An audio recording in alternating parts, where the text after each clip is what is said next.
Hey everybody in serial killer country, my name is Brittany Ransom. And my name's Brian Joyner.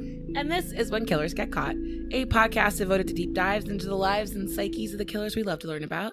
Each week, Brian and I find a true crime story that resonated with us, and then I discuss one well-known or lesser-known killer and go deep into their childhood, lives, methodology, and most importantly, how they got caught.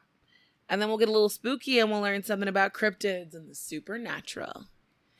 Yes. But before we get started with today's episode, I got to talk to you about a couple of things, things that we need to pay the bills, which is that we have a website. It's called whenkillersgetcaught.com. And there you can buy merch by just clicking on the store tab, which will take you to our store. We got beanies, blankets, stickers, t-shirts, all sorts of things. Goodness, we got a lot. Mm-hmm. You can get a blanket too. Yes, I want to get the blanket. So do I. I was looking at it. I was like, I kind of want this. I want to wrap myself around it when I do the TikTok videos. I want it so bad. Also, we are launching our Patreon on August 1st, 2021. We have 4 tiers that start at $5 a month up to $50 a month. And you get everything from discounts on merch, access to a Patreon-only Discord chat, a free extra podcast called Conspiracy Crypt, where Brian will inevitably annoy me at some point during this experience. That's my hope.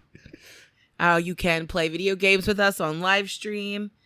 Yeah, that's what we're going to be doing. And we have our first goal, which Brian has talked me into, which is when we have 500 patrons, I have agreed to go stay in the Lizzie Borden house in the most haunted room in the Lizzie Borden house, which is apparently the basement room because it is directly beneath the room where her father was murdered.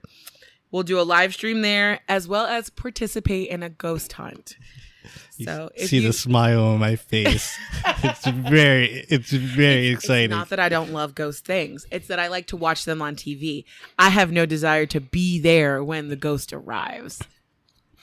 We will see. But listen, that's up to you all. If you want to see me deeply uncomfortable in this experience, I will gladly do it for you all. You'll get to see what a very scared Brittany looks like. Absolutely. And there's no obligation to get to the Patreon, but if you want to support us and you like what we do here, you like hearing our voices, you like hearing us talk, then head over there. You can I think you can. At this point, people tell me all the time, they're like, I just listen to you to go to sleep. And I'm like, that's such a high compliment for me because that's what I do to other content creators that I enjoy.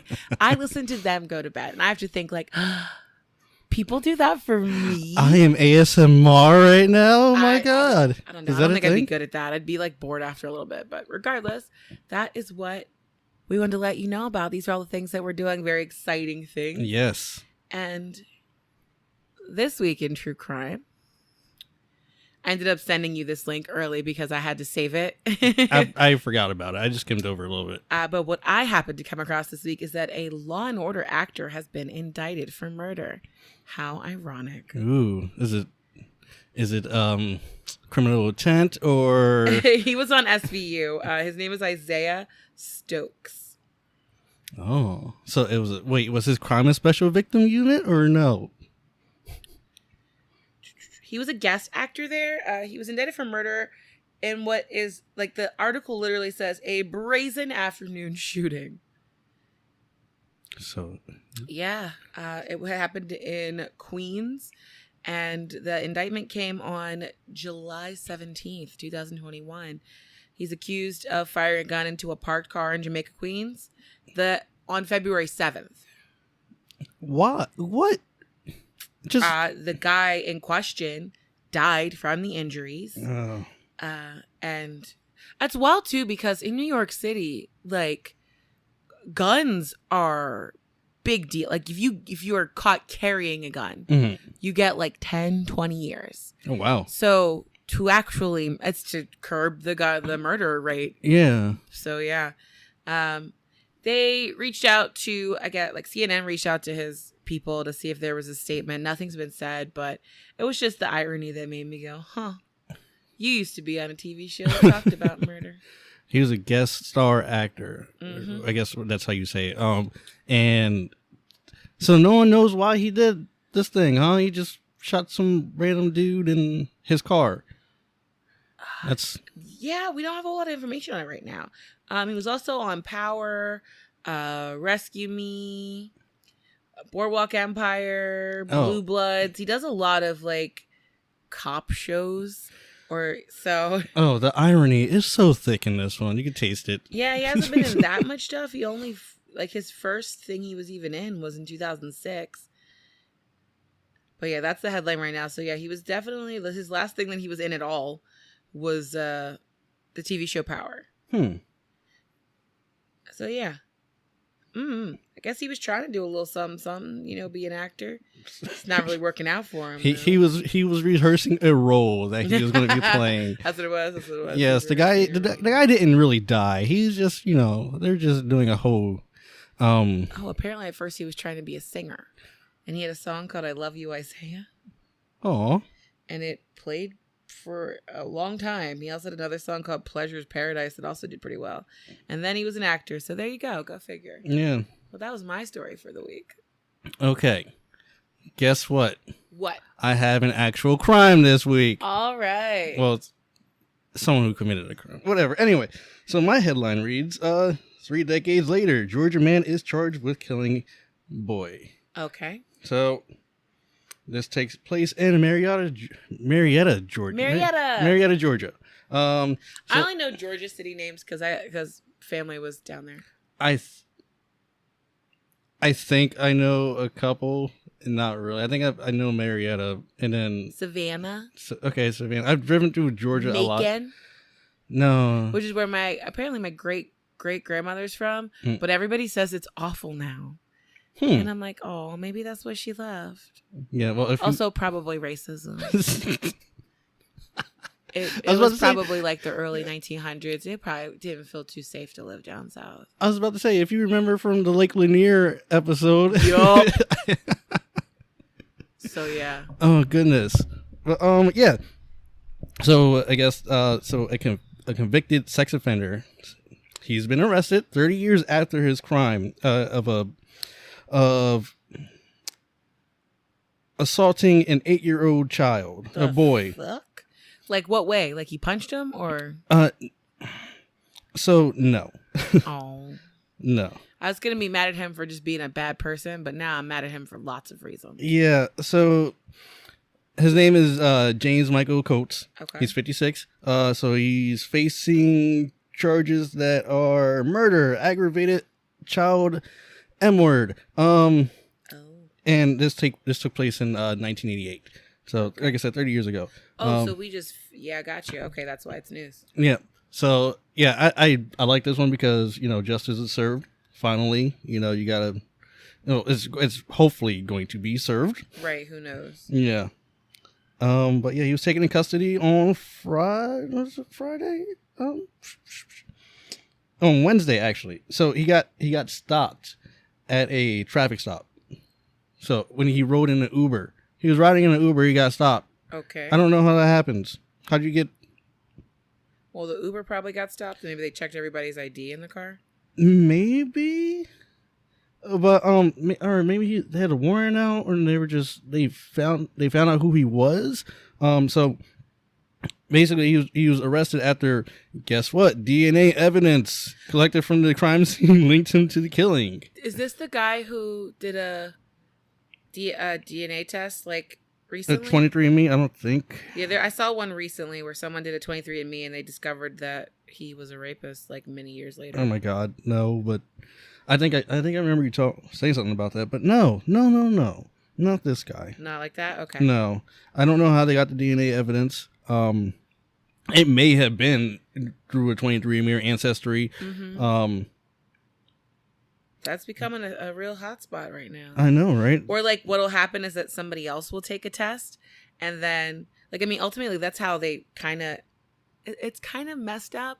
Like Dennis Rader sort of got himself the lens turned on him. And then what they did was they used his daughter's pap smear results to get the DNA evidence linking him to the murder. So I guess it's kind of similar. Listen, they do anything to find the people. Yeah, I guess. Not even mad about it because that was a bad dude. Yeah. The child's name, the boy's name was Joshua Harmon. Mm-hmm. But yeah. So I'm just glad that they actually finally caught this guy. It took 30 years, but hey, sometimes it takes a while to serve justice, I guess you could say. Yeah. But yeah, so I don't know if you know. Well, you don't know about this case, but apparently this kid Joshua, he was reported missing May 15th, 1988. He didn't return home for dinner. Aww. After several hours of searching, his body was found in a wooded area near the apartment where he lived. So, and I guess Coates, he lived in the same apartment building as him. So they always do that. Yeah. So, it's a sad story, but at least justice may be served soon. There you go. He's going to sentencing. I think it's he's going to trial Friday. No, announced Friday. They announced it on Friday. So I'm not sure when, but soon, hopefully, this happens. But yeah, that's what I got. Well, there we go. For once, I'm not the downer in the group. Haha, downing. Right off the bat. Let's go. But I suppose ultimately what I'm going to be talking about today is a little bit, is it a downer? I don't know. What we're going to say here is that I have been on a tear recently when it comes to the content I'm consuming. And I've been looking at massacres. And I can't talk about, well, I'll just ask the question. You've heard the term "don't drink the Kool-Aid," right, Brian? Yes. And you know where it's from, don't you? Of course I do. Mm-hmm. For anyone who doesn't, maybe you're not from America and you're listening, it originates from this week's case, which was the largest number of American deaths in a single non-natural event up until September 11th, 2001, which is the Jonestown Massacre on November 18th, 1978, when over 900 members of the San Francisco-based cult religious group called the People's Temple all drank a poisoned Flavor Aid. I'll explain why we have the quote wrong leader in the story. Thank you. I'm so glad you got that. Not because they thought they were about to be taken to space or to heaven, but because their leader, Jim Jones, had become so paranoid that his utopia would be destroyed that he ended up murdering a government official, and he was convinced the U.S. government was coming to kill him. The path for this guy was that of someone who was considered to be a progressive socialist civil rights activist into a paranoid cult leader. And it's an interesting path. That's a detour. Exactly. That's a great detour. God. And I begin like I do every week by discussing the man behind the madness. So he was born James Warren Jones in Crete, Indiana on May 13th, 1931 to Welsh and Irish parents. His father was James Thurman Jones, a World War II vet, and his mother was Lynetta Putman. His parents were not exactly happy and in love. Jones said that his father was so engrossed in his own pain that it affected his health very negatively, and his mother financially supported the family by working in factories. And Jim definitely got his rebellious streak from mom. She cursed, she smoked cigarettes, drank alcohol, she was active in the local union. Seems like my kind of gal. On top of that, though, they didn't go to church, which was almost as bad as her being a drinking, smoking unionist. What do you mean not going to church is bad? That's what it was in that time period. You don't go to church? No. No, me neither. This was kind of the worst time to have a child in rural America, as they were walking right into the Great Depression, and the family really struggled to make ends meet on just mom's income. In 1934, they moved to a slightly larger town in Indiana called Lynn, but they moved into a house that had no working plumbing. So it was a pretty tough time. In Lynn, Jim started going to church with a neighbor, and he really liked this preacher there. It was a Nazarene church. And he was really into the fact that this guy got up there every weekend. He wore these satin robes, and the congregation all were ooh. Mm-hmm. And so as a child, he was just this is amazing. He was alone a lot. He's the only kid. And so he read about pretty much every religion that he could. He also started reading books from Stalin, Marx, Zerdong, Gandhi, Hitler. like everybody. Oh, so he was just a mixed bag. Yeah, but you know what's like really messed up? I also read a lot of the same books that Jim Jones read, just because I was interested in it. Like Mein Kampf, terrible book. He's really not a good writer. Hitler, bad writer. Bad guy, bad writer, you know? But like, I just wanted to know. I was like, this is something that people say I shouldn't read. And that's in my high school. I went to a Catholic high school, but that's what my librarian believed too. She's like, if you can give me a good enough reason, I'll get it for you. Oh. She's like, she didn't believe, we used to have like banned book week. And that was when it was like, there was a week where she pulled like all these books that were banned and she like put them out in the library and stuff. Oh. You know, so strangely enough, a super religious school, but you had a cool library. You had a riff day of banned books. We even had a whole section on like demonology. Oh my God. And I definitely read all of those books. I would have too. I was like, let me just study up on this. That's when I first read about the Warrens. I was like 13. But eventually, as like a preteen, we're talking here, he joins a Pentecostal church, and he filled his like lack of friend having childhood with studying the church. Then, like, so this is even before he's like 10, 11 years old. He's like a second or third grader at this point, like preaching but he's playing. He's like draping a sheet over his shoulders, like walking around the house, pretending to read the Bible, pretending to heal the chickens. Oh my God. Chicken fly, chicken fly. And this went on for a couple years. And his mother was okay with this. She was like, all right, whatever. He's just a kid. Until he started having like end of days nightmares. And she's like, you can't go to church anymore. But she couldn't really stop him once he got a little older. So then by the time he was 16, he was out preaching like on the street corners in Richmond, Indiana. His mom and dad had split finally because they had never really liked each other. And he was living with mom in Richmond. So he would slick back his hair and stand on like a busy sidewalk in the middle of black neighborhoods. And he would start like speaking and drawing these big crowds. Like it's 1948 now. Yeah. So the area is still very segregated. Was this like the only neighborhood he could like? This was a choice. Oh, okay. And that unfortunately he learns how to weaponize this choice way later on. But at this point, this was a choice because in Indiana they had forced like desegregation, but it was very recent. So like it's really hard to force. Like, right. You know, force people to desegregate. Absolutely. And like you have another issue where they said like nearly half of the adult male population of Richmond had been members of the KKK. So like here he is, he's 16 years old. He's preaching about, you know, how Christianity says we should all be included. And he's preaching it to people who have been excluded for a very long time. And like, sure, he was a little white kid, but he was so passionate about like equal rights that Black citizens just kind of stopped and listened to him. It was definitely a turning point in his life. And he definitely realized he'd found his platform and his audience. He graduated that year when he was 17 from Richmond High School, so it was a year early, with honors. He took a job at the local Reed Hospital, and that's where he met his future wife, Marceline Baldwin, and they got married a year later when they were both 18, and he enrolled at Indiana University.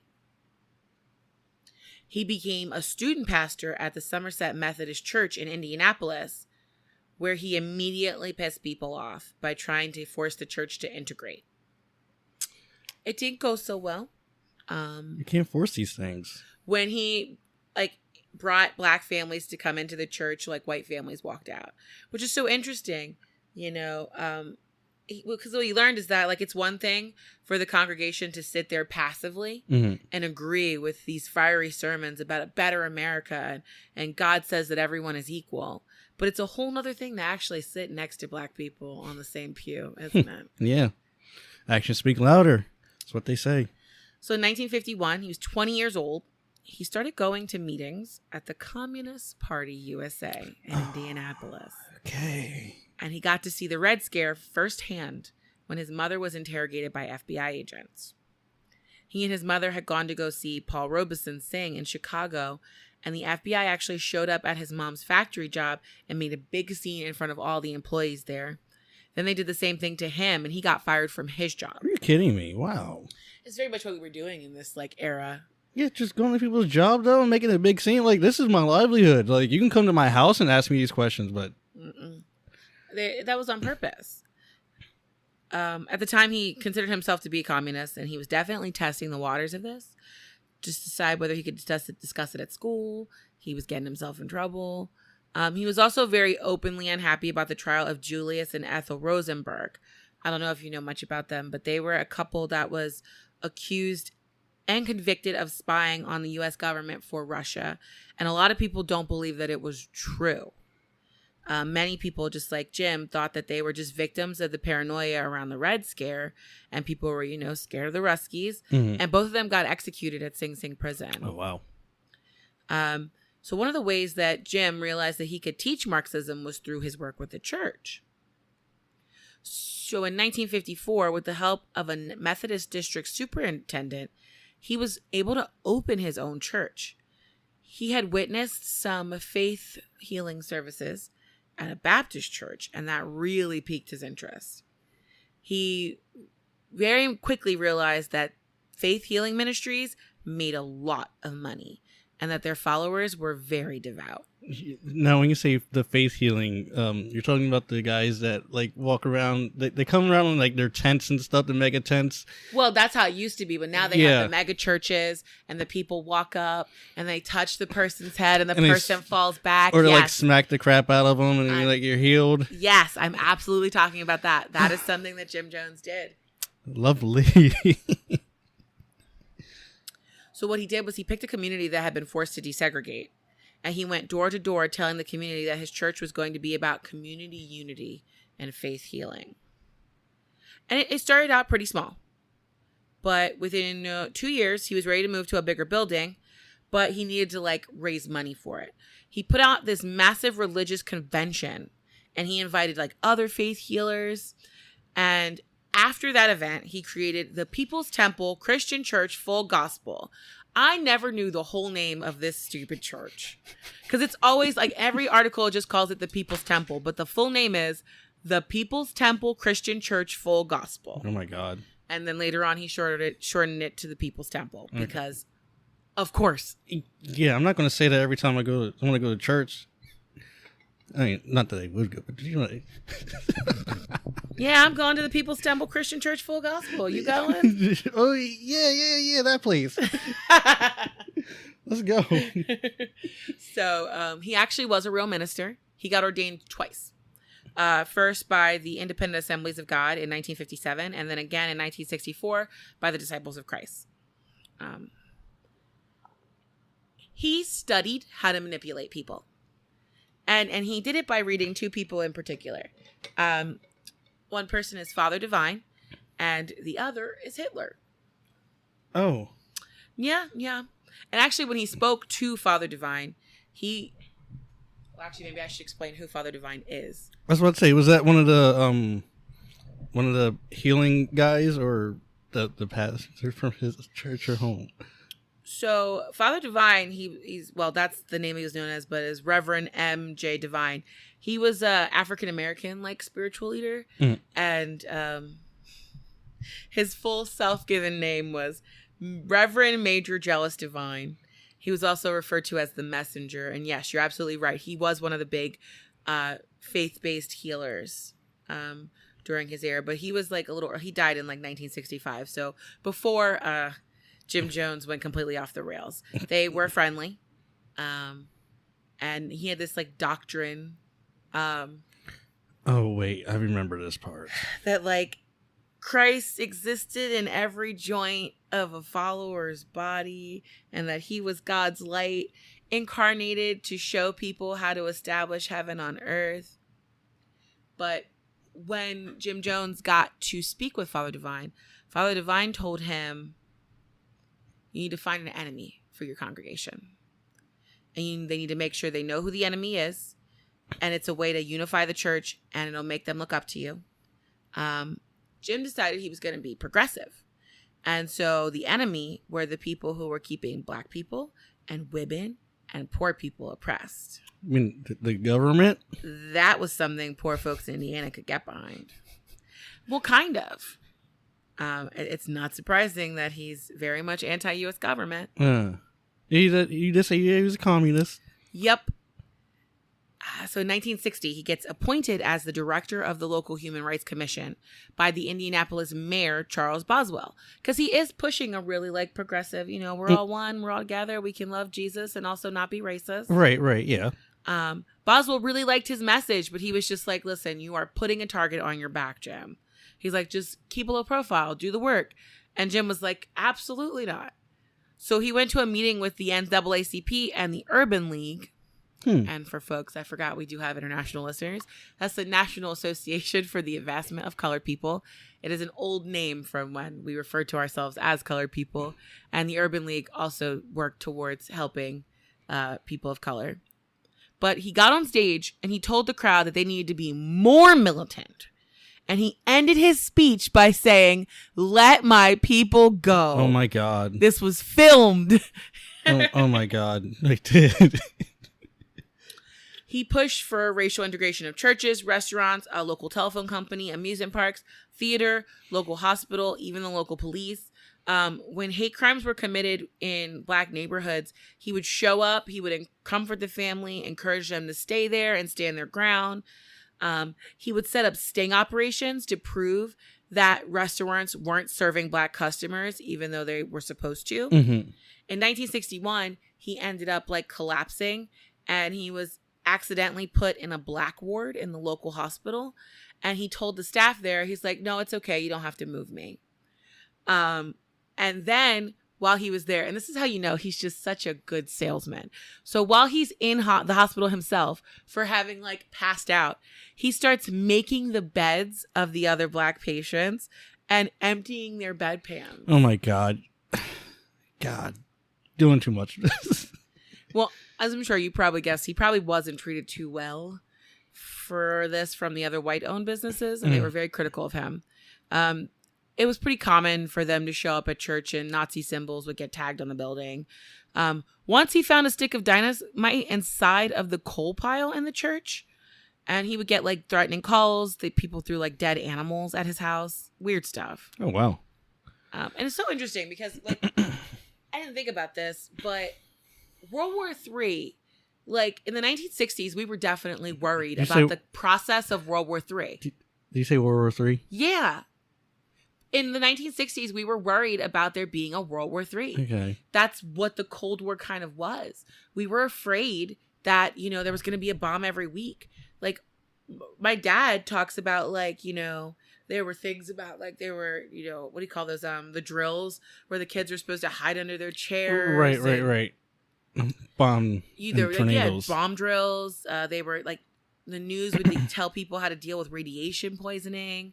A lot of churches across the country were pretty much telling their parishioners, repent, the end of the world is now. Jim Jones was like, I think we can make it through the end of the world. And so what he said was that we need to move our church to a safer place than Indianapolis. And so he said that they needed to leave the Midwest because he had a vision of a mushroom cloud over Chicago that spread to Indiana. And so my best thing about this is that there was an article in Esquire magazine in 1962 called 9 Places in the World to Hide from a Nuclear Attack. Is Chicago one of them? No. Indiana? No. It's 9 places in the world to hide. Yeah, from you don't one. want to be in the big city. So one of the places on the list was Belo Horizonte, Brazil. And so what he did was he went down there with his family, and he was trying to settle down there first, and then he was going to send for the church.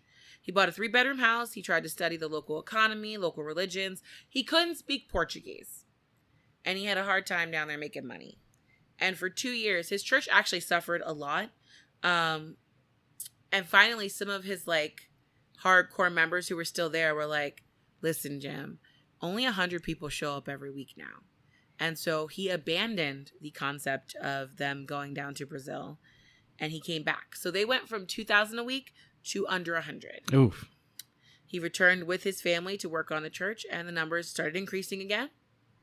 Speaking about his family, this is probably my like cringiest thing that I feel like that he did, but He called it his rainbow family.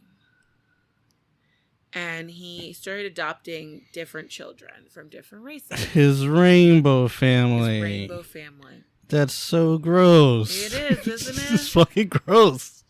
Yeah, in 1954, he adopted a girl named Agnes, who was part indigenous. Then he adopted 3 Korean-American children. They were Lou, Stephanie, and Suzanne. Actually, was it? Yeah. Did I write Stephanie? Yes, okay, no, Stephanie. He wanted the church to adopt more Korean children because he didn't agree with the U.S. opposing North Korea. He said that the fight between North Korea and South Korea was like a liberation movement. Sir. Remember, communism. Okay. He supports the communists. But sir, no. Jones and his wife only had one biological child named Stephen Gandhi. Oh, that's an interesting name. 1961, they became the first white couple to adopt a black child in Indiana. And that child was named Jim Jones Jr. Come on. He didn't even give his own biological child his name. You should name He gave the black kid the Jim Jones Jr. Oh my god. They also adopted a kid named Tim Glenn Tupper, who was white and a child of one of the members of the temple. And I'll get into that later. Okay. So Jim brought everybody back together back in December of 1963, but he was still very much obsessed with leaving Indiana. He told his congregation that he had seen in a vision that the world was going to be involved in a nuclear war on July 15, 1967, and that afterward there would be a socialist utopia on Earth, but that the temple needed to move to Northern Carolina to hide. The city that they wanted to move to was also in that Esquire article. Oh, to hide in? So he just went down the list. Like, yeah, I guess so. He said that they need to move to Redwood Valley, California. And so they made that move 2 years later, summer of 1965. And this time it was a little different because the Jim Jones fans weren't too bothered. It was a 2-day drive from Indianapolis to Northern California. As soon as the kids got out of school, they packed up their cars and yeah. This went over way better than, the idea that, like, Jim is in a third world country right now trying to have us come down here. Yeah, like, we want to stay in the U.S. We don't want to get I don't think they had to get passports and stuff, but continue. Well, I mean, it was still very much a test, though, for his congregation. He wanted to see how far they would go, how much they trusted him. Oh, we're not going that far. Sorry. That's like we say when people try to get us to go, like, a state over, that's a trip. Ooh, that's a trip. No. We talked about this. That black people say it's a trip when something's 45 minutes away. We say it's a trip when it's even the slightest bit inconvenient. Ooh, wait, that's a drive. I don't want to do that. That's a trip. Goodness gracious. That's like an hour back and forth. I don't think. Listen, when I hear that people commute like an hour and a half every day for work, my soul cringes. I know you got to because, we all need money, but like my soul hurts. 15 minutes is still a pain for me. 5 minutes is a pain for me. Thank you. Exactly. Oh my God. So I'm like, listen, that's 2 days? No, thank you. That's a trip. So the thing was like, only the people who believed that he could see the future, he was a real prophet, were going to uproot their whole lives to go be with him. And so 150 people followed him to California, and they became the core members of his congregation.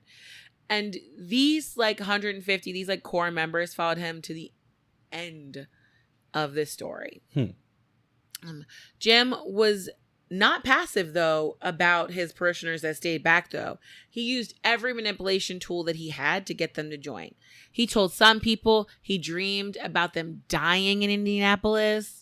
He called people personally. He painted stories of quaint, idyllic settlements, of only people who thought like the congregation thought. He promised members employment and access to resources they didn't have in Indiana, which he did do. He had done some research, and a local mental health hospital was closing. And so that part of that original 150 like members Mhm. set up a series of government subsidized care homes for patients who have been kicked out of the mental health facility. So that was easy money. And he was like, listen, you worried about having a job in California? I got a job for you. Just got to watch these people a couple hours a day. Oh my God. That was one that really pushed people over the fence. They were like, well, I mean, we'll have money and we can just stay for a couple months. We can stay for the summer. Yeah. The kids will be back in school in the fall. We can come back in the fall, make a little money while we're gone. It's just how persuasive they are. It's just, oh, goodness. It is. So when they arrived in Mendocino County, which is where the caravan kind of did shock local people. Local newspapers wrote about how like this whole church moved across the country and welcomed them. The city, it was called Ukiah. They weren't exactly all the way happy to have them there. It was a town of about 10,000 people. And it didn't have a whole lot of black people there. And several of the temple members got denied like the ability to rent in certain apartments and stuff. One time the group of like 150 went out swimming. Local people yelled racial slurs at them. Interestingly enough, this one thing that Jim Jones did do was he did fill his congregation with confidence because they had no intention of leaving. But what those that behavior did was make them more insular and made them more weary of strangers, which only aided in Jim's ultimate plan. Right. They had moved across the country for their dream of racial harmony. Sure, the racists were here yet again, and they were proving themselves to be the enemy that he said they were. But Jim and his family were like kind of a respite from the constant harassment. He would have the Sunday services at different people's houses or at other borrowed churches. He would do it in the front yard of the congregation's house. It was a struggle, but like people were happy. And then as a community, they decided that they were going to build a pool in one of the temple members' front yards. And that was a big bonding experience for the community. They did hire a construction company to handle like the base heavy, like the digging and the tile. But then they stepped up to do the other jobs. I guess they built like sort of a little gazebo around it and stuff like that. That stuff they did themselves. It was their little sanctuary in a hostile world. And it turned them into a family, I think. The group started to get bigger. There was the editor of the local newspaper, the Ukiah Journal. His name was George Hunter, and he became a friend of the group. And then the county supervisor, Al Barbero, and then the sheriff, Reno Bartolome, also became friends with him. The sheriff was pretty hype because he spent a lot of his time in the summer chasing like the little hoodlum kids around. And so Jim Jones was like, listen, you can come to my pool, but you better get your act right.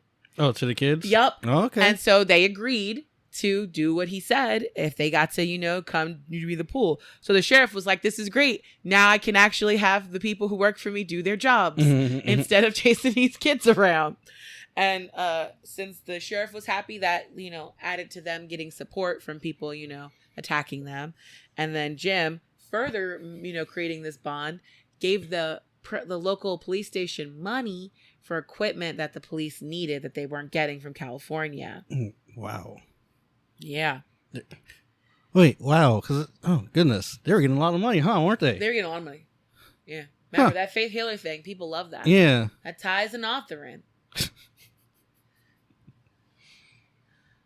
So about this time, his message started to evolve. The more he studied the Bible, the more he realized that it was super inconsistent and there were a lot of contradictions. He was also kind of bothered by the fact that, he was like, why does God allow for slavery, rape, mass murder, and just a whole lot of violence? He actually started to doubt that the Bible was real, and he began to doubt that God was real. He created this little pamphlet, which was called "The Letter Killeth, but the Spirit Giveth Life." And that's a direct quote from 2 Corinthians 3:6. And he interpreted that Bible verse as saying that the Bible kills, but love makes us alive, and that people aren't being saved by just reading the Bible. And so that little pamphlet became the thing that he gave to everyone when they showed up. The FBI has these files, and they make a note of saying that would be probably his official break with Christianity. He didn't dismiss the Bible completely, but he only ever used it to say how great he was. In that pamphlet, there's a direct quote that says, "There is a prophet in our day who unquestioningly proves that he is sent from God. He is talking about himself. You know you're not. Yes, he was. You know, and listen, some members were not okay with this, but others kind of followed along. This is one of the biggest and most divisive things from all the survivors of the temple that I read about. I read a lot of articles from people who were there, or people who were in the church and then defected. Yeah, that's what he called it. If you left his church, you were a defector. Not you just chose another church. He saw it as a betrayal. Defecting. Yes. Oh my God. Like when you defect from the military. Yeah. Yeah. But like I looked at people's articles, and like, perfect example, there's a woman who ultimately ended up surviving the massacre. Mm-hmm. And till the end, she still believed that he cured her of cancer. Like there's some people, like I read articles that were like, he could do normal things that men couldn't. And there were other survivors of his church who were like, he was the 60s version of what Scientology is now. That sounds about right. They were like, he was a shyster who used our weaknesses against us. That sounds... So it's like such a mix. So like even amongst the congregation then, and I mean, most of the survivors are no longer alive. There are a couple. Mm-hmm. But then and now there's still this debate over whether he was really a prophet. Huh. Interesting. But regardless, Mendocino County was a success. And it got so big that he decided to take his show on the road. He bought 13 Greyhounds. And he started traveling across the country performing miracles. The temple had a public relations crew. And they would post in newspapers across the country. And so he was packing auditoriums in like every major city: Chicago, Los Angeles, Philadelphia, Detroit, Cleveland, Brooklyn, New York City. He amazed people with his miracles, but he was also clairvoyant. And of course, we know now that the clairvoyance that we see at these is just people being able to read people well. Right. It's the same thing that happens when you go to a magic show. And they're just some people who know how to pick up on body language and things of that nature. Look, magic shows are awesome. They are, absolutely. But something that I've really liked lately was that Penn and Teller have a show where the other magicians come on mm-hmm. and try and wow them. Oh, okay. And sometimes they discuss the tricks. And so like even magicians who know that things aren't necessarily real, I say that in quotation marks because this is all about just having a good time. Yeah, exactly. It's entertaining. It's entertainment. Suspension of disbelief. But like, I mean, there's definitely plenty of them that are very interesting. Yeah. Or like, it's the ability to like suggest things. There was a magician I saw in college, and I remember the thing that he did, but I also remember him because he was in one of the Jackass movies, because he's a card thrower. And he's the one who was throwing the cards at Steve-O's ass. So if you want to know the guy I'm talking about, just go to the movie. You'll find him. Yeah, I but remember that. He did this thing where he had like everybody write down numbers, and everybody got to write down their own number, and then they put it in an envelope and they sealed it. And then he had another envelope that was already sealed that had a phone number in it, and that he had written before we all arrived. And the numbers lined up, which just means that guy's ability to suggest stuff to people, it was so good It is pretty. that he was able to get us to write down the number that he had already written down the night before. That's incredible. See, so that's yes. what we're talking about with Jim Jones. With his clairvoyance was him being impeccable at knowing how to suggest things to people. Yeah, okay, but with magicians, they're for entertainment. With Jim Jones, this is like ultimately hurting people. Yes, exactly. With Jim Jones and like people like the faith healers. Those people in freaking fake psychics on TV, they are not helping anybody. So he would do all that, right? And it was a good show, and everybody loved it because it's fun to watch these things too. Yeah, of course. So then at the end, he would invite them to California. You know, you come see my fields of greens and potatoes and strawberries. Ooh, Take me up on my offer. Come home to California. Come out there into the beautiful fields of Eden. See what we're doing out there for freedom. And I'll tell you, you won't want to come back. Oh, I mean, Philly to California. I don't know, man. That's a trip. That is a trip. That's because we're you and me. We're stupid. He promised to care for them like he was their family. All they had to do was get on the bus. And a lot of people did. A lot of those people who he picked up in those, they were winos, they were homeless people, prostitutes, junkies, poor single moms who needed people to look out for them. And Jim was like, these people have all been left out here to die because of the fascism of the United States. And he wasn't wrong, but what he did with these people was wrong. Yeah. He's not wrong. That we have like the abject poverty in the United States just shouldn't exist, but it does. So they came back to Redwood Valley, and the members who had stayed home put a roof over these people's heads. Like with the drug addicts, like they would sit with those people 24/7 until like the tremors and the vomiting stopped. Single moms and kids were given a place for both mom and the kids to thrive. They got good jobs, good education. Any elderly who felt like they'd been cast aside to just die alone, which is a real common thing, they found a community of other elderly people who they could become close to, and they had access to healthcare. They weren't getting at home from people within the community. But by 1970, it was too big for Redwood Valley. And Jim started holding his church services at like high schools and middle schools on the weekend. Yeah. But I mean, still not too bad for a guy who started out as a sidewalk scratcher. Yeah, but high schools and middle schools. Well, it wasn't while the kids were there. It was like on the weekend. Right. Okay. But he needed the space because they couldn't do it at people's houses anymore. Okay. I got you. Now, I only spoke kind of briefly when I said at one point his paranoia, but I kind of want to expand on that now. I was very surprised to learn that he had an almost pathological fear of abandonment. And even when his church was in Indiana, he did things that most church pastors just don't do. Like if someone left the church, he would send them like very personal and intense letters. He couldn't bear to lose like even one member. And I ended up looking at some of these letters because they were also in the FBI files. Freedom of Information Act. It's fun. And it was like a mixture of threats, but also, this is because I love you. So it's very jarring. Ugh. That's gross. He would also always try and find ways to make the members feel like they owed him. One time he had them all like write these like weird things saying that like, you know, we'll do anything for the church. Like we'll kill people for the church.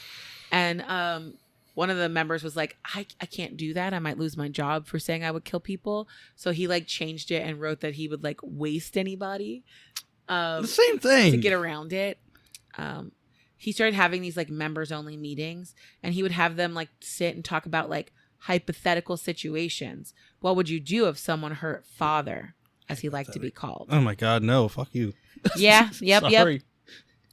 He encouraged them to be very explicit on how they would hurt someone who dared harm him. He was definitely pushing the congregation to a place where they said that they would kill someone. And like some of these people meant it. Now, I mentioned that he was like saving people who had drug problems. Right. It was 100% against the rules of the People's Temple for folks to do any sort of drugs. They couldn't drink alcohol. They couldn't do anything. That's a no for me, dog.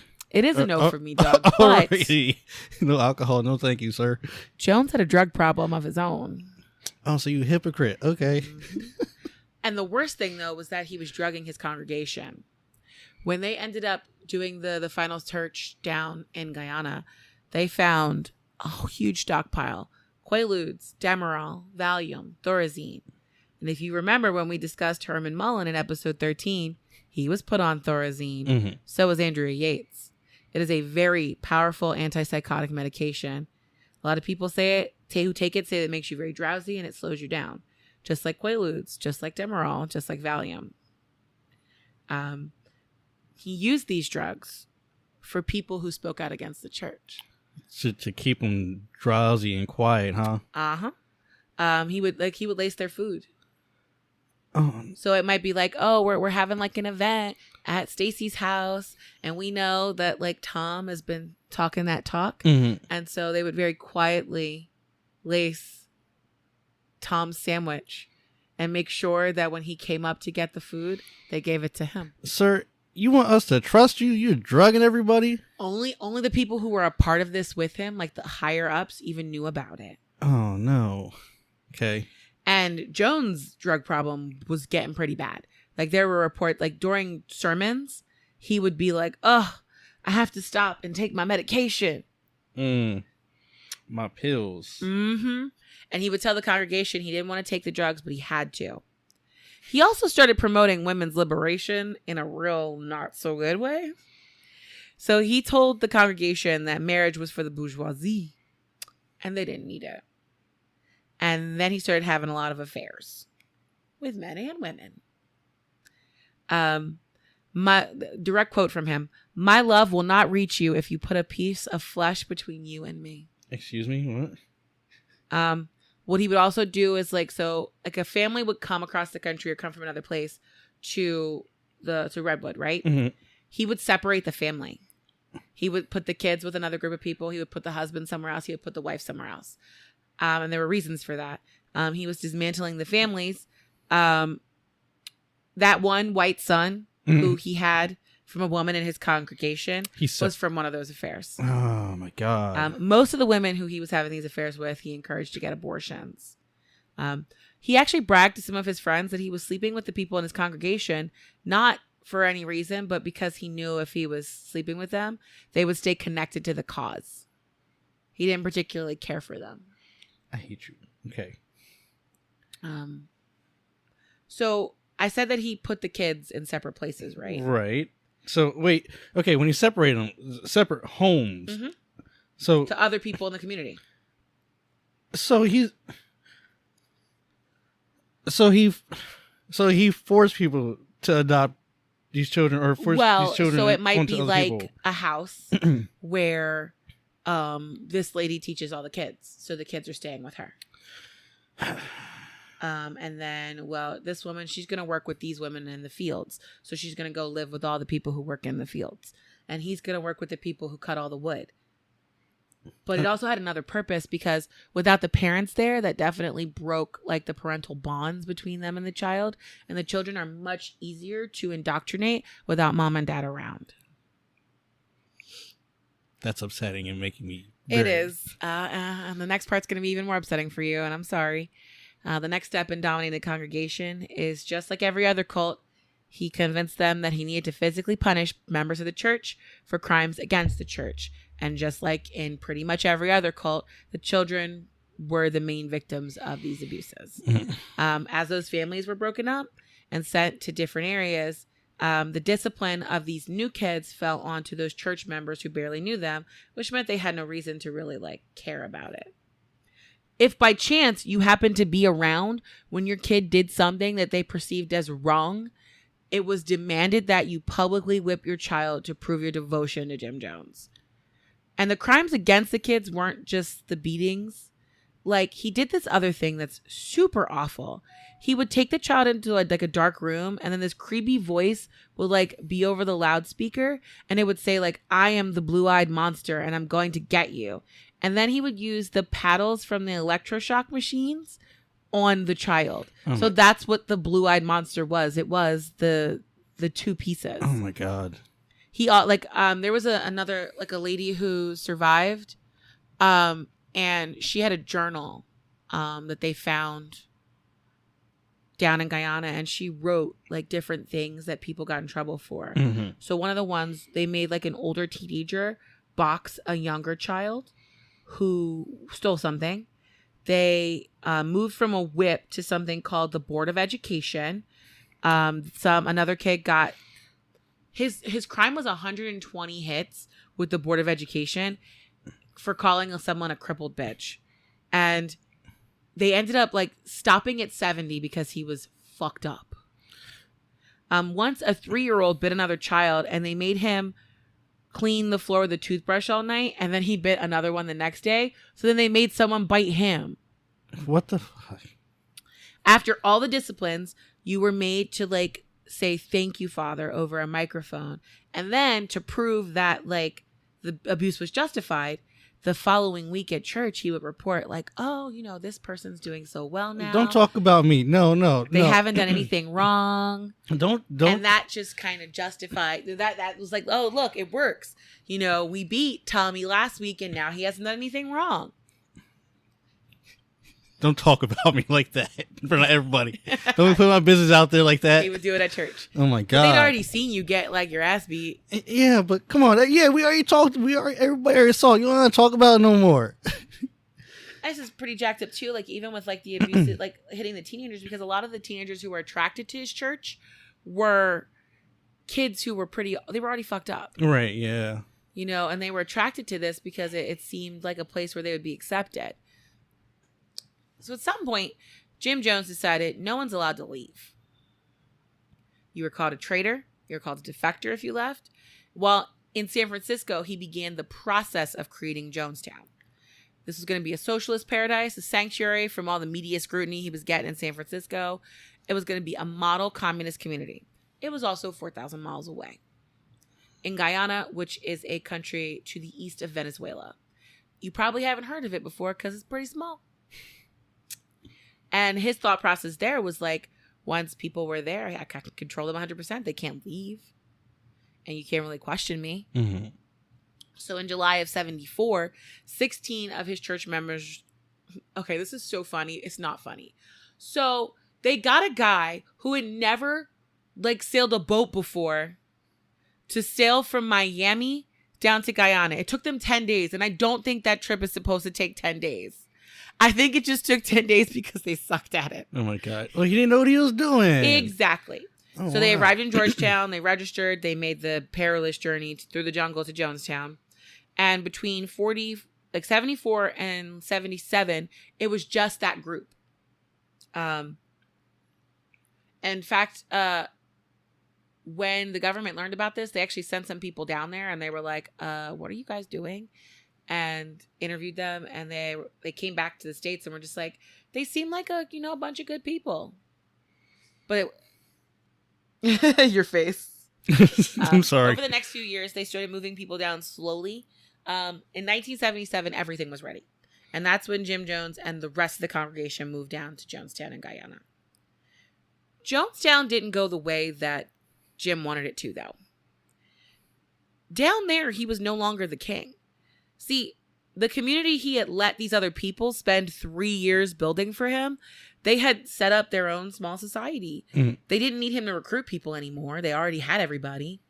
He didn't have the power of the politicians in his pockets like he had in San Francisco. The only power he really had was that the women of Jonestown adored him and they were willing to do anything to make him happy. And this church was primarily black and brown people, and they were living on an island full of black and brown people. Mm-hmm. So these couple white women that he had who were like in love with him were considered like exotic and desirable. So he selected a group of them and he called them his PR girls. And he would send them to visit influential men in the area in their offices and homes as a way to try and get, local politicians on his side. Mm-hmm. Back in Jonestown, though, Jim's still up to his old tricks. Some things were worse, though. So, like, if someone said that they wanted to leave or they were thinking about leaving, he would, like, have them hidden and isolated whenever anybody came to visit town. So it doesn't matter when you said you were thinking about going back home. Like, if, say, people are visiting the village, they would, like, put all of them in a building and, like, lock them in. Right. That way you couldn't ask people how to escape. Or to go with them. Did this place have guards? Yes. Oh, okay. Never mind. I was about to say... Armed guards. Oh. He called them the Red Brigade. I would try to escape. I wouldn't even tell nobody I'm thinking about leaving. I'm just going to pack up and just go one day and hopefully not get shot. Well, even though he had gone down there, like, people were still very much talking about this because there were people who left when they were still in San Francisco, and those people had lots of stories that they were giving to newspapers and stuff. So he's down there and now he's dealing with like legal cases. There was another situation that I didn't even jump into where he just decided he was going to take this other man's child. And so there was like a whole legal case over who was the parent of this kid. It wasn't his. I don't know why he wanted it. It was so weird. I didn't have time to add that to this though. It's fine. That just would make me even madder, actually. But one morning, there was a man, and said this is 77, so they hadn't even been there that long. Mm-hmm. His name was Leon Broussard, and like in the morning, he just like snuck out of Jonestown. He walked over to Port Katuma. He told the police Jonestown is a slave colony. He told them he had been forced to haul labor all day under threat of being clubbed by a guard. He told Jim that he had wanted to go back to the States, previously, and several other members of the church just straight up beat his ass until he like crawled to Jim in like the public square and like begged at his feet for forgiveness. Wow. That same day that Broussard escaped, there was a U.S. consul named Richard McCoy who had flown to Guyana to visit Jonestown for the first time. He interviewed Broussard and was like, okay, I'm definitely going to go visit. The situation here was that there were families in the States who were seeing all these news articles and TV things, and they were like, my sister went down there. Is she okay? And so McCoy went. He walked right in. He met Jim Jones. Jim was like, listen, Broussard is a drug addict and a liar, but I'll pay for his ticket back to the States if he really wants to go. Jim even agreed to let anyone who wanted to leave go home as well that day. This wasn't the first time the U.S. Embassy had sent people down there. They'd been sending people since they first moved in 1974. And every time people came back, they were like, these people seem happy, healthy. McCoy was specifically down there to talk to two members of the group. They were Carolyn Luman and John Victor Stowen, because the families, like I said, they were worried. Mm-hmm. And so he was coming down there because he was like, listen, we need to set up a system. He's like, I know that your little commune doesn't have TV or phones or stuff like that. Like all you have is like a ham radio, but like we have to set up a system to be able to get like a welfare check. Because people just need to know that their family members aren't dead. Right. And so he was like, I need you to bring these people out to me. He's like, I have to see their passport to know that they're real. This is the right person I'm talking to. And then he's like, I need to go talk to them someplace that we can't be overheard, but it's still public. Mm-hmm. So he spoke to Carolyn first. And the situation was that Carolyn had gone into Georgetown for supplies. And she had called her parents and told them that she was rethinking being there. By the time McCoy came down, though, she had mysteriously changed her mind. She was beaten into changing her mind, probably. Yeah, she was scared. Yeah. Stone's parents were like, is he okay? Like, we haven't heard from him in a while. Yeah. Stone was pretty cool. He was like, I'm good. That was just, the family was just worried. Okay. He returned to the city of Georgetown in Guyana. He was pretty satisfied. No one's being beat there, at least not that he could tell. But now that a U.S. official had officially come down, local officials started dropping by unannounced. A police investigator took a picture of one of the punishment pits as evidence that they were no good. And they were like, no, people didn't dig that. We have a backhoe. That is not. People absolutely did dig that because that was one of the punishments. We have a backhoe. Other officials were like, listen, you should allow Guyanese people to work at Jonestown too. And then they were like, well, why don't you just put all your children in the local public school system? And so Jim was like, absolutely not. He didn't want any outsider influence on his congregation. He's like, listen, there's no more room here for anybody else. There's no room for Guyanese people. And he said, if I make the children like go like 45 minutes to Georgetown, it'll be traumatizing for them. You said Jim even wrote to the Prime Minister of Guyana complaining about the local politicians interfering in his life. Well, sir, you're doing shady shit down here. We don't like... Well, remember I said they had armed guards, right? Yeah. So the U.S. had their sights set on taking Jim down because one of the defectors had told them they have guns down there. And so any crates that were sending supplies down to Guyana were all being checked by customs. Mm-hmm. Poorly, though, because they still got guns in there. Then Interpol released a report about Jim Jones being paranoid and dangerous. So once he found out that he was being watched by multiple intelligence agencies, he got weirder. He started telling his citizens that America was going through a Holocaust and that black people were in internment camps and they want to come down here and take you all back. He would have these alarms that would go off at night, and he called them white nights, and they would, it's actually really jacked up. So all of a sudden in the middle of the night, you just hear like, alert, alert, we're under attack, we're under attack. The only people who were allowed not to participate were the children. Then all the adults would come out to like the main area. And then he had them practice what might happen if they got overwhelmed by an enemy, which was practicing the mass suicide. So the reason why we call it drinking the Kool-Aid is because those practices were filmed. And in one of those practices, he was seen like dumping a large container of Kool-Aid into like a vat. Ultimately, the day that it happened, he chose a different brand. But that's where it came from. We didn't see that. And he would make people drink stuff and they like telling them that they were going to die. Like during these like trial and error sessions. And he's like, listen, you need to drink this. Like this is just supposed to be like the drill. And so like that. And they were random, right? Yes. So you wouldn't all night long. You wouldn't know if you were actually dying or not that night. Exactly. It's super traumatic because it's all like to those people. It's all freaking real at that point. Until then, like as people lined up, he would hand like pitchforks, machetes. He would hand people weapons. You have to be ready to fight when this alarm goes off. And then it was like, okay, so maybe we get overwhelmed. You know, what are we going to do when we get overwhelmed? We have to take we can't let them take us back. You know, they're going to, well, I'll read you some of the quotes from the actual 45-minute clip when it actually went down. It's pretty rough. Also, there's this one great bit where he's like, listen, I'm more worried about the messages going out than I am about the messages coming in. Because he was like worried that like people were sending like coded messages to their families back home. Like at one point he was convinced that they were sending like coded messages in like dried flowers. Super weird. But he was 100% lying because they were also withholding hundreds upon hundreds of letters and telling the cult that the U.S. is keeping your mail from you. I'm not keeping your mail from you. That's the government. Oh, yeah, let me see the mailroom then. Those letters were all found when the FBI did the final raid on the facility. And it was really sad. Like, the letters are really sad. They're just people desperate for, like, any word from the people they love. Like, hey, you went down there 6 months ago. How are you doing? Is it all right? Is it everything you said it was going to be? Oh, God. There were a bunch of different trips from different people, and I'm not going to go into all of those because the one that's the most important happened in November of 1978.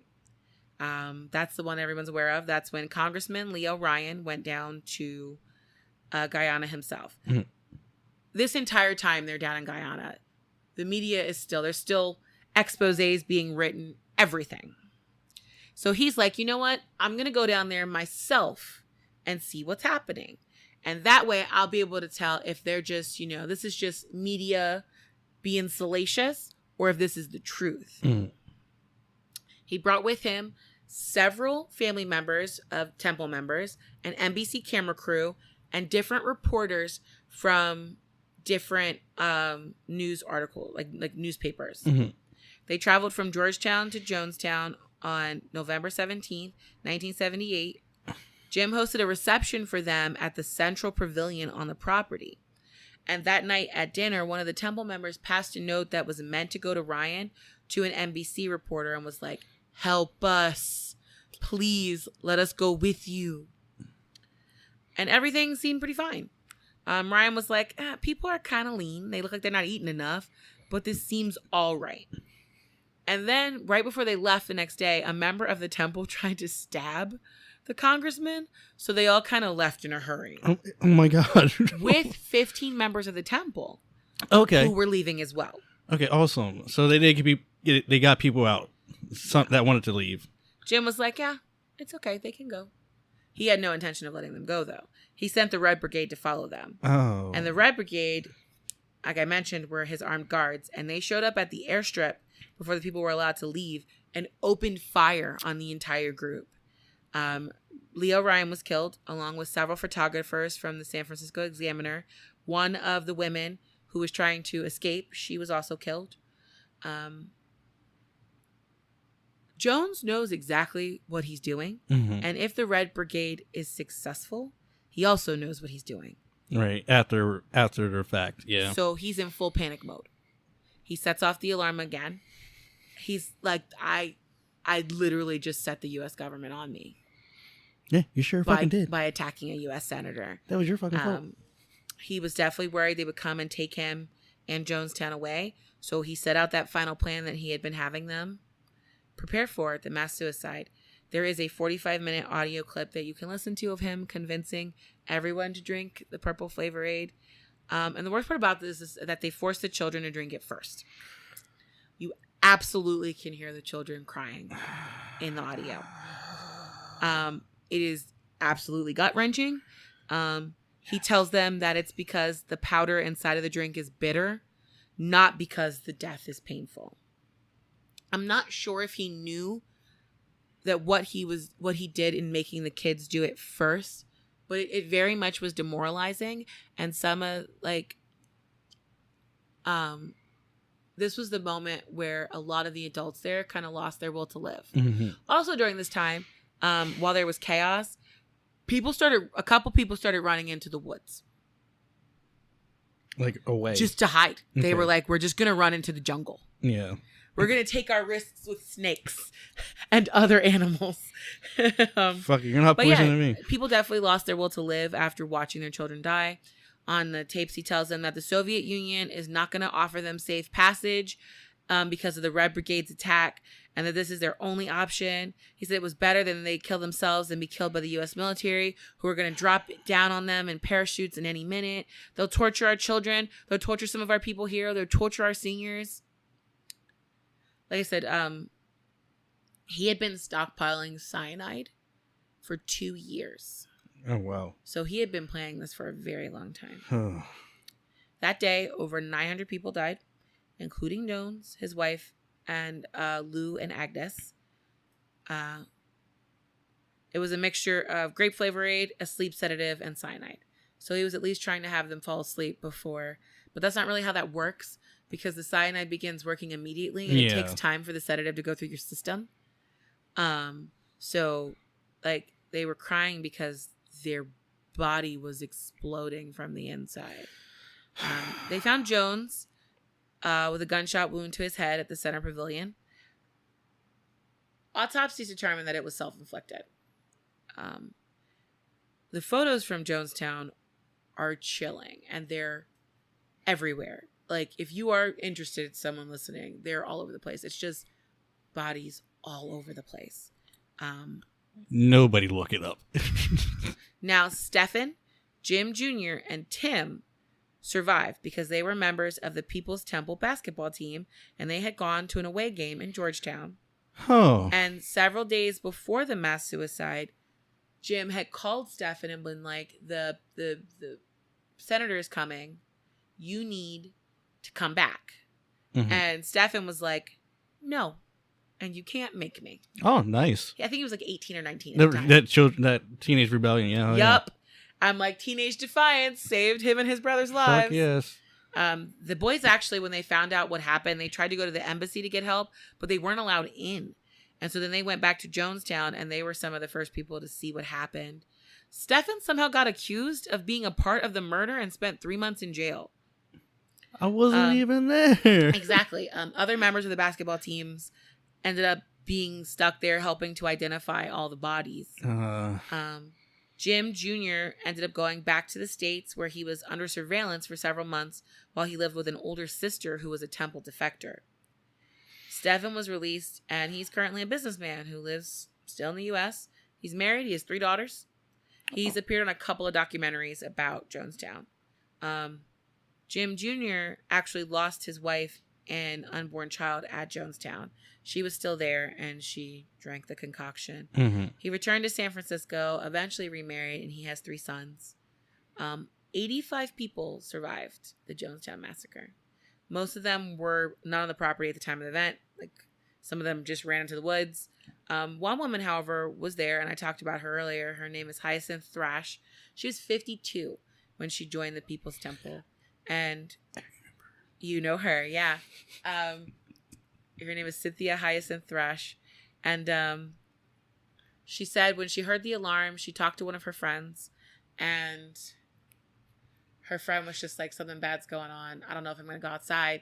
So Cynthia decided she was going to hide under her bed. And since it was total chaos, nobody checked. Mm-hmm. And she stayed there. Like, she didn't get out. She ultimately fell asleep there that night and woke up the next morning. And she walked outside and was just like, did they come and kill everybody? Like, she went to her friend's room and saw her friend Birdie with a sheet over her. Because at this point, the people had come around and covered all the bodies. Yeah. Like the government. And that's where the name of her book, The Onlyest One Alive, said. She's like, am I the onlyest one here? Like, I love the fact that she was just like, I'm not doing this today. He's calling us for all these drills. Right, I'm tired. Who knows? Well, she didn't know if it was a real one or not. Yeah. Her friend was like, I think something happened at the airstrip. They didn't really know anything else about it. Yeah, it's another freaking drill. I'm not even worried about this. Drill. I'm just gonna hang out under my bed, and when you guys come back, just wake me up. Yeah, so I don't get in trouble from whatever. You're stupid today. Yep. Oh God. But her book details her entire experience meeting Jones from 1957 up to the massacre. She died at 93 years old in 1995. Mm-hmm. And up until the day she died, she still believed in Jim Jones. And she would tell anybody that he cured her of breast cancer in 1957. Mm-hmm. Like I said before, the survivors still debate about whether he was a healer, whether he was a villain, whether he was a shyster. What we do know is that a man discovered that he could have power through manipulating people down on their luck with promises from community and the help of the Bible. He's definitely not the first man to do it, and he won't be the last. No. I hate to be a religious hater, but it always makes me wonder why it has been so easy for people to use Christianity to brainwash other people. But, that's probably a conversation for another day. Definitely. And I usually say all of the names of the books that I read for the podcast. Mm-hmm. What I will say to anybody listening is if you really want to know, at the end of the podcast, I will list the 10 different references that were used for this podcast today. I'll just do them then. That way it doesn't get in the middle of what we're doing now. But yeah, that's what we got. So technically, one of those ones where they're not a murderer, but totally definitely a murderer. They cause a lot of murders. Oh my God. Almost 1,000 people. It's a lot of people. I just don't get the end part. Why? Okay, you move all these people down here. Just to what? They kill them later on? I don't think it went the way that he wanted. But I think he expected to move down there and be a king among men. He was going to be, people are going to look up to me. They're going to think I'm amazing. Yeah, but I guess, you said, he stockpiled cyanide for 2 years. Right. So he'd been planning that for years now. Yeah. So he had. I didn't go too into it, but there was a situation with a legal case down in Guyana. And that's kind of when he started doing the White Nights. Okay. During that legal situation. I think he just realized he couldn't win. You could have just stopped and sent everybody home. I mean, you would have broken their faith. They would have been upset. Yeah. Yeah. I mean, but they would have still been alive. He would have been remembered as a liar and a shyster. Yeah. Oh well. This seemed like a better option, probably. I guess. My God, I fucking hate that. I like learning about cults. I like hearing, hear about some more in the next couple weeks. Oh my goodness, yay!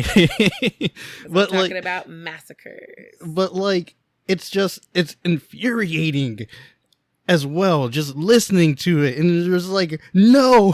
Well, it's one of those things. I never thought too much of it until I made a friend last year who told me that his family was a part of a cult when they were kids, and it's something that's he's gone through therapy and all this stuff, but it's emotionally devastating to the point where he still gets choked up even talking a little bit about it. I believe it. I didn't you think about cults and you're like, haha, but these things destroy people's lives. And yeah. how could you, especially the stuff that we were reading, I was telling you today about beating kids. Mm-hmm. That stuff happened to him. Not the paddles with the electroshock, but the proving your value to the cult leader by abusing your child is something that happened to my friend. In public.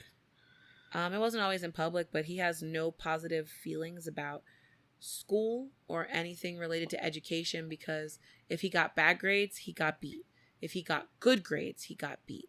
It didn't matter what he did as a child. He just got harmed because that was what the lady told his mother to do. So it's really sad. And wow. It's just a lot of wow. Yeah.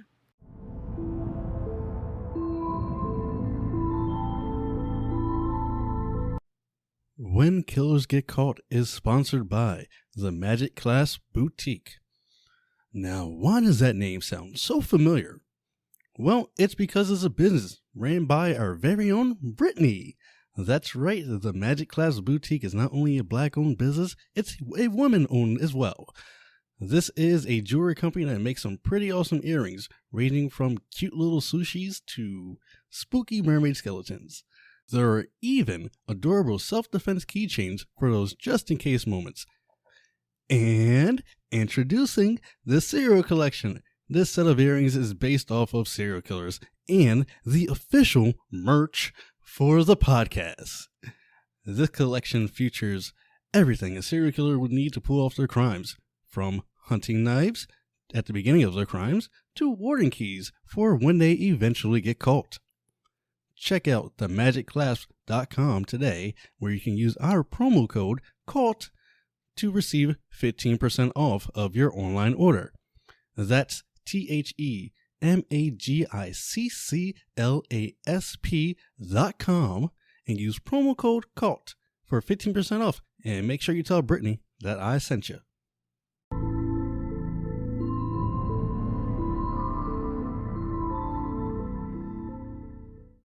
What do you bring to us today? Okay. From the other world, the other side. Let's brighten the mood, shall we? There you go. Okay, so, question for you. Sure. If you had to choose one, which would you choose? Okay. Would you rather be a vampire or a werewolf? Vampire. Why? You never age. You never change. Also, there's not a horrible, painful transformation. It's always been reported that the werewolf transformation hurts as your body explodes out of its flesh. I don't like that. Okay, yes, okay, I see that. You know me, I don't like pain. So, why? What do you like? What's yours? Would you rather be a werewolf? Oh, hell yeah. Oh, okay. Definitely a werewolf. But I don't want to be like a Twilight vampire. I want to be like a vampire. Okay, I actually made a little, I went on a tangent when I was writing this. If you want to be a sparkle vampire, or you want to be, or you want to be a moody, I want to be a Bram Stoker's vampire. Or a moody ass werewolf. Well, listen, in Twilight, they were all moody. Yeah, this Edward is true. was moody. So was the Native American boy. Jacob, that's his name. Yeah, you team Jacob or you team know Edward. that it's on Netflix right now, and I people saw. who've never seen it are now watching it and losing their minds on Twitter. They're like, "What was this?" Terrible. Like, who knows? It was weird. It was something. You want to talk about werewolves today? You think I want to talk about werewolves today? Oh. No. Oh, I went on a fucking tangent when I was writing this. I swear, because I was bad talking Twilight, and I was like, I don't want nobody to talk about me like a Pokemon, because I have because I made it a point to say that people who like Twilight made it their whole fucking personality. That was the problem, honestly. Team Jacob, Team Edward. Yes, and I was like, look, don't come at me for liking Pokemon. I mean, I like other things besides Pokemon. Listen, I took my sister to see it, so I don't listen. It was entertaining, but it was weird. I was also a grown-ass adult when it came out, so it was different for me. But yeah, no, I would like to be a werewolf. I mean, I know the transformation probably fucking sucks, and I do age, but I don't really die easily. Slower. Yeah, exactly. And it's harder for you to die. But, exactly. I mean, you're already a vampire though, fam. A werewolf. You hang out at night. Yeah, this is true.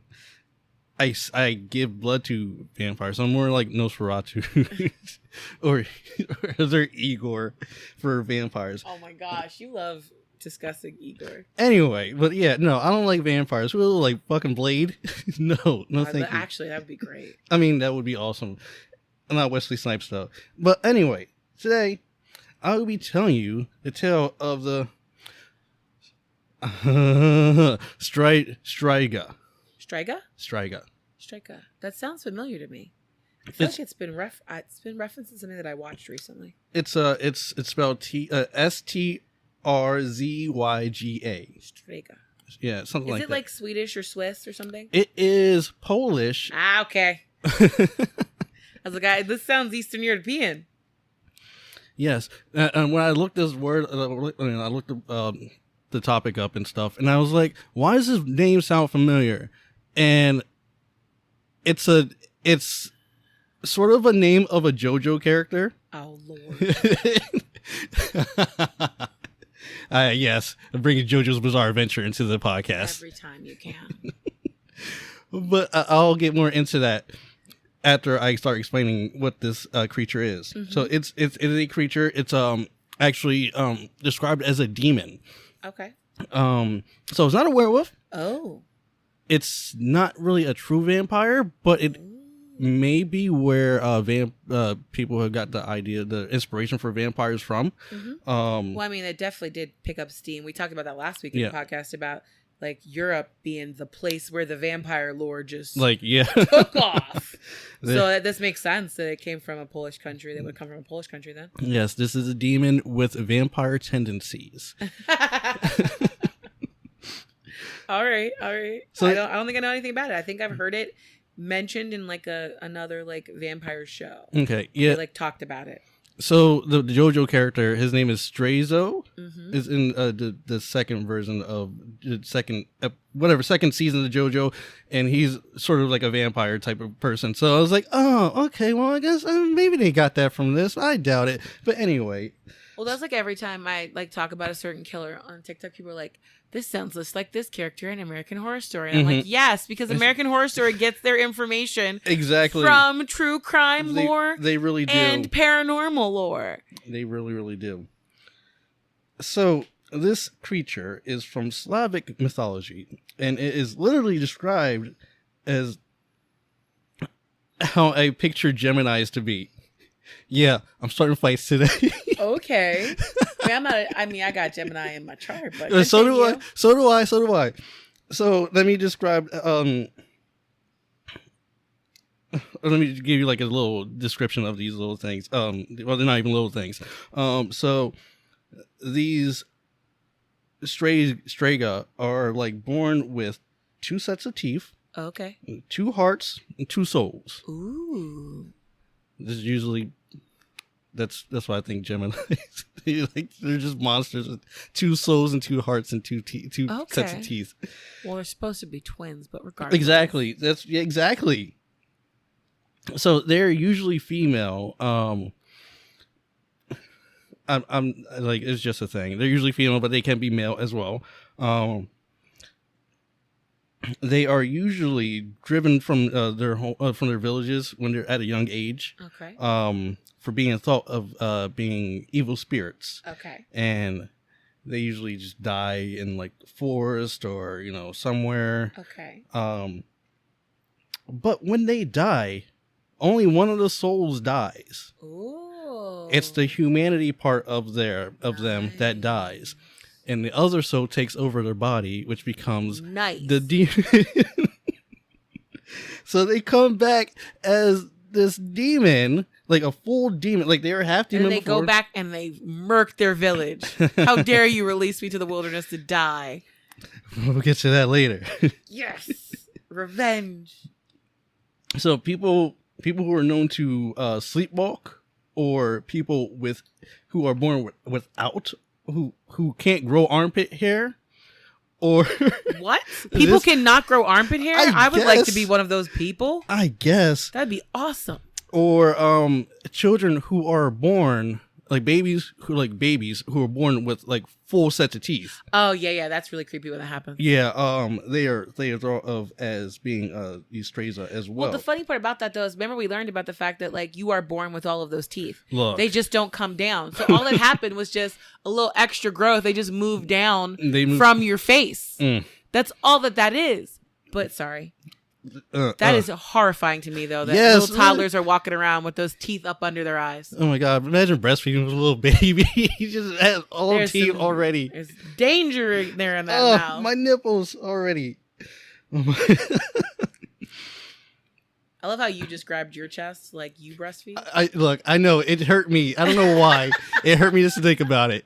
I share your pain. So, yeah. Oh, my gosh. Your kid is born with a whole set of teeth. Yeah. How do you feed them? How do you feed them in like 1400? There's no formula. You just got to grin and bear it. Definitely. Oh, poor moms.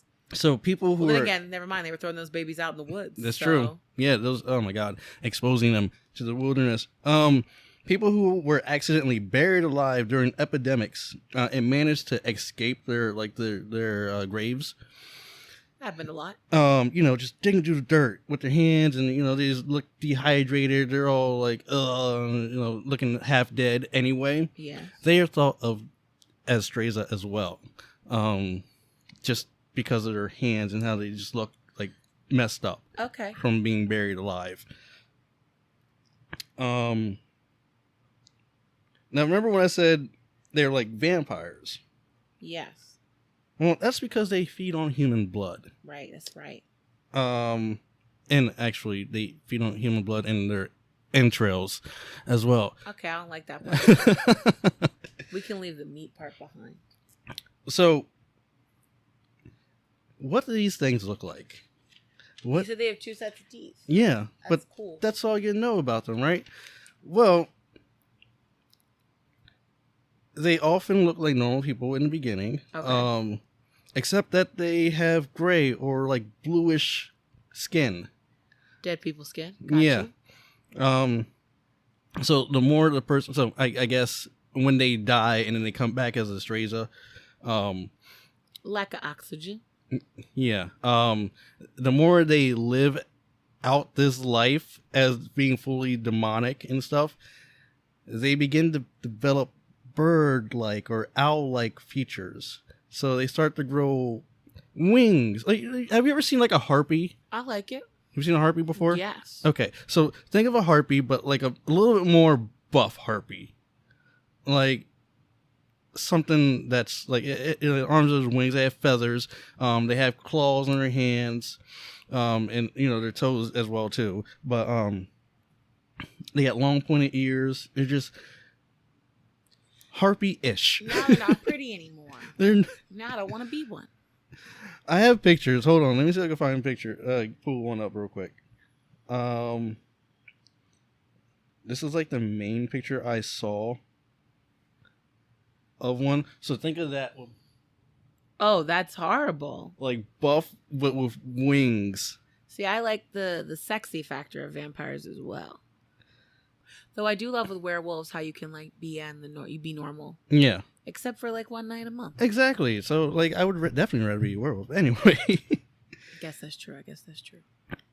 And they have their 2 sets of teeth, but they're more like monstrous. So they're actually very, very they're actually very, very great hunters. Okay, that makes sense. And they are very, very great hunters for hunting humans.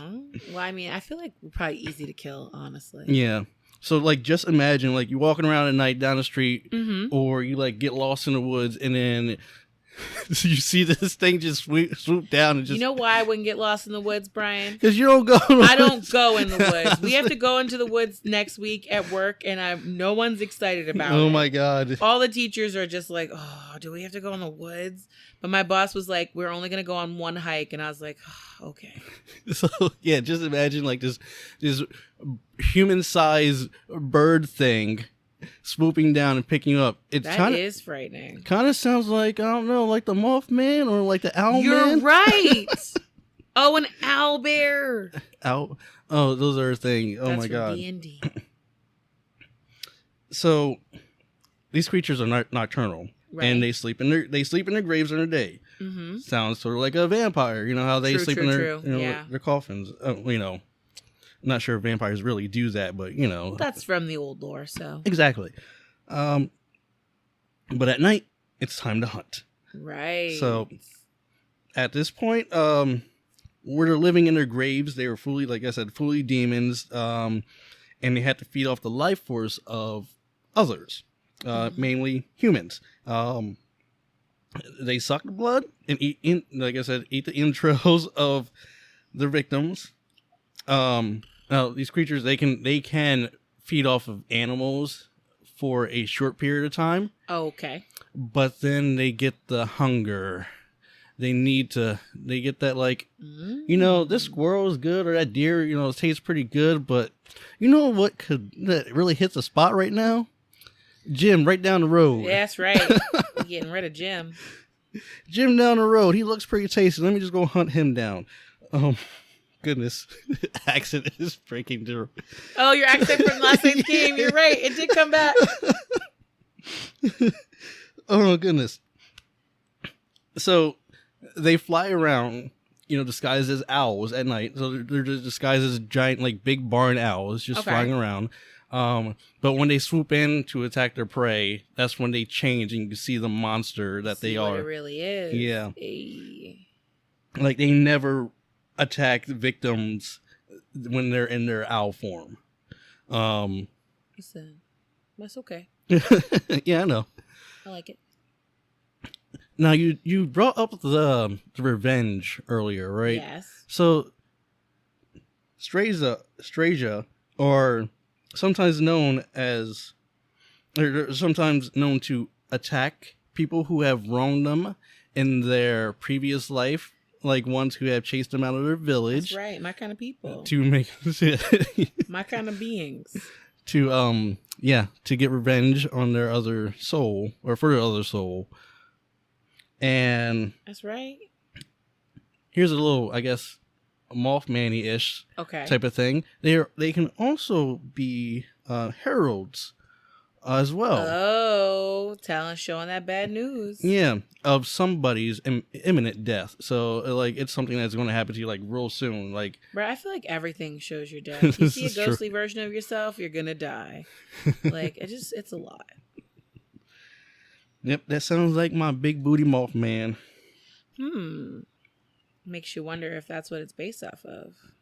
Or Mothman's based off of? That's what I'm saying. That Mothman was based off of this. I mean, this would have been much older than... I mean, Mothman's kind of like I said, like, when I did the Mothman, it's like different cryptids, like, mixed together, like the Owl Man and, like, some type of... Right, you said there's a lot of them down in West Virginia. Yeah, and... We got to make that, like, our big goal for the Patreon. Go to the Mothman Museum? Go down to West Virginia and take a picture with the booth. We got to do that. Yes. Oh, that cake. Cake. Oh my God. So, I know you're asking yourself, how does one keep away from these vicious creatures? It sounds like you don't. While you're just admit that your time is now. While you're wandering around at night. Oh goodness. Don't go outside after dark? I mean, basically, that's a good I don't think they need to be invited in. They can probably just break into your house, but who knows? Well, right. Stay out of like dark alleys or like hideaways on the streets, and or like, I guess if you're in like Romania or you're Poland, they're not really, the back. Don't go into the woods at night. Please don't. Stay away from thick bushes because that's where you like to hop out of. And this one is funny. It was funny to me when I read it. Okay. Walk down the middle of a road. The middle of the road. Walk down the middle of the road. Don't stop. Don't look around, especially when you're by graveyards. Oh, okay. Understandable. Yeah. So I guess if you stay in the center of the road, it's safer, and you can see if they would be coming out to attack you. Huh. But as long as you keep moving and don't like distract yourself, just look forward and keep walking and make sure there's no. I mean, that's tough now because just imagine traffic. Just walking around. Oh my God! In the middle of the street at night. What the fuck are you doing out the street? Oh my God. But that's just it? You just... That's basically how you can avoid them. This reminds me of the Cold War crap. Hey, there's a bomb coming. Just hide under the desk. It doesn't make any sense, but we're going to do it. Basically. Oh my God. So, that's how you can avoid them. Well, there are things that you can do to defeat these creatures as well. Oh, okay. Here we go. So, tale goes that if you are brave enough, that you can bring the first spirit that had died back to the Straza. Oh. By sleeping in their grave at night. Oh. All night. Oh. Until you hear 3 crows from a rooster. Until you hear the 3rd crow of a rooster. So you have to stay in that grave. With the body? No. So the Straza... Also, what if what if my baby was born with too many teeth? Mm. and I put it in. A grown-up can't fit in that grave. That is a tiny grave. You got fold yourself up. I don't know. Make it. I'm gonna just lay next to it and be like, "Hey, look at me." But no, this is actually you're supposed to do this when when they're out hunting. So do this at night when they're out of their grave. So put yourself at risk. Yeah, but they're not going to come back to their grave. Just go when you see them leave their grave, just hop in their grave. They can't get into their grave because you're already in it. Like they're just like, I'm sorry, they can't get into your grave because you're there. They're like, they darn. like go by and they're like, oh damn it, not again. What's that? You move your feet, you lose your seat. Sorry, buddy, you got up in my seat now. You go. Oh, stop. Stupid.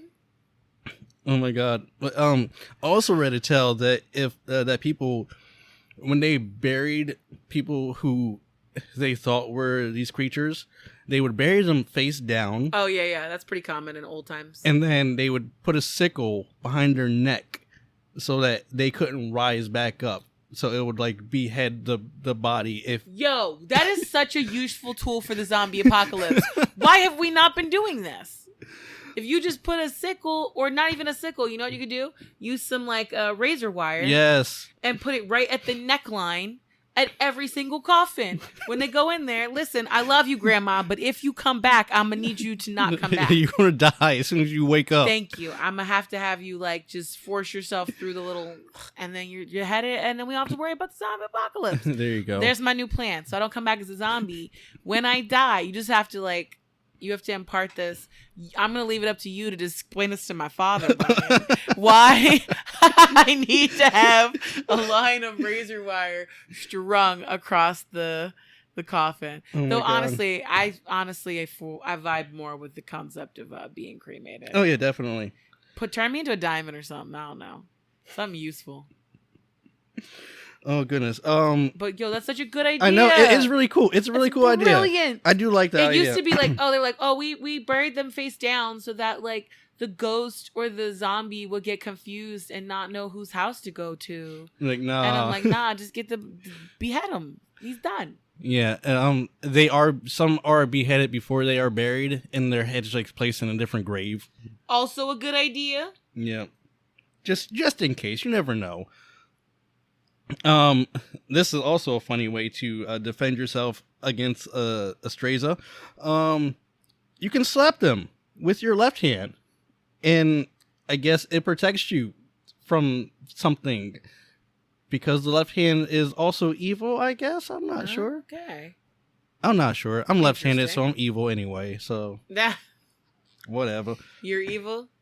My left. Oh yeah, I'm left-handed. You're just your left hand. No. Is that like a tie into jerking off? No, it's a lefty thing. I guess. Oh, okay. Like in the olden day, people who were seen as left-handed, they were seen as being evil because. Oh wow, I never knew that. Because a lot of people are right-handed, and like mostly everybody's right-handed, but a certain was it 12%? It's pretty small. Yeah, like 12% of the population I think is like left-handed. Well, I didn't realize how difficult of a situation it would be for a person who's left-handed to teach a right-handed child how to write. Look. It's until terrible. You told me about it, and I was like, "Oh, damn!" I know how to hold a pencil, but apparently, even to left-handed people, I hold my pencil wrong. Oh. So, well, you got those little cute things that hold. Yeah, those little pencil spot. grips. I think I know how to hold a pencil. I don't fucking know. Whatever. Oh, now there's another.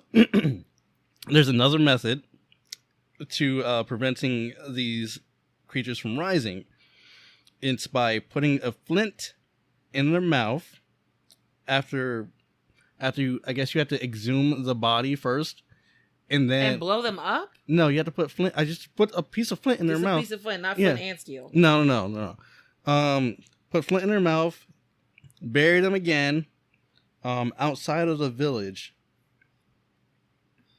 and you got to rebury it in the presence of a priest. I've never heard of flint having like magical parties, like magical properties. Yeah, I'm not sure. Of all the stones, no one ever uses flint. There's another thing. You can put a piece of paper with the word Jesus written on it underneath of the Straza's tongue, and that would prevent them from rising as well. So yeah, that's a thing. So I have a funny tale. Okay. It's not a funny tale. It's a funny, like, something else that happens. So anecdote. Yeah, I guess you could say that. So Strayza are known to visit witches' Sabbaths. Okay. And they fight each other at the Sabbath.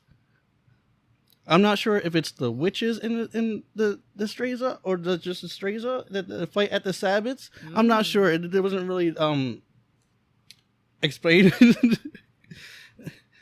while I was reading it.